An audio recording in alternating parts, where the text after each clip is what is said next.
தெற்கு வங்கக்கடலின் சில பகுதிகள், அந்தமான் கடல் பகுதிகளில் தென்மேற்கு பருவமழை தொடங்கியிருப்பதாக வானிலை ஆய்வு மையம் தகவல் தெரிவித்திருக்கிறது.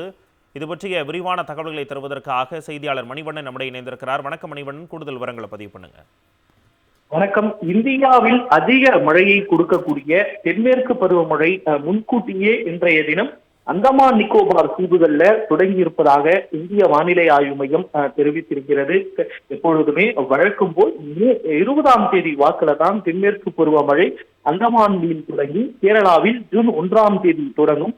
பல்வேறு காரணிகளால் இந்த ஆண்டு முன்கூட்டியே தொடங்கியிருக்கிறது. சென்ற ஆண்டு மே 19ஆம் தேதி அந்தமான்ல தென்மேற்கு பருவமழை தொடங்கி ஜூன், அதாவது 29 ஜூன் 2025 பாத்தீங்கன்னா நாடு முழுவதும் தென்மேற்கு பருவமழை பரவியது. அதனைத் தொடர்ந்து சென்ற ஆண்டு அக்டோபர் 16ஆம் தேதி வாக்குல ஒட்டுமொத்தமாக இந்த பருவமழை விலகிய நிலையில இந்த ஆண்டு முன்கூட்டியே தென்மேற்கு பருவமழை தொடங்கி இருக்கிறது. இது தொடர்ந்து படிப்படியாக முன்னேறி மே 26ஆம் தேதி வாக்குல கேரள மற்றும் தமிழ்நாட்டின் தென் மாவட்டங்கள், குறிப்பாக இந்த கன்னியாகுமரி, திருநெல்வேலி, மேற்கு தொடர்ச்சி மலை, கணவாய் பகுதிகளில் சாரல் மழையோடு இந்த ஆண்டு பருவமழை தொடங்கும் என்றும் எதிர்பார்க்கப்படுகிறது. அது தொடர்ந்து படிப்படியாக முன்னேறி கர்நாடகம், மராத்தியம் உள்ளிட்ட மேல் பகுதிகள் இருக்கக்கூடிய இந்தியாவின் மத்திய மாநிலங்களிலையும் நல்ல மழையை இந்த ஆண்டு கொடுக்கும் என்று எதிர்பார்க்கப்படுகிறது. இதனிடையே அரபிக்கடல்ல அடுத்தடுத்த நிகழ்வுகள் என்பது உருவாக இருக்கிறது.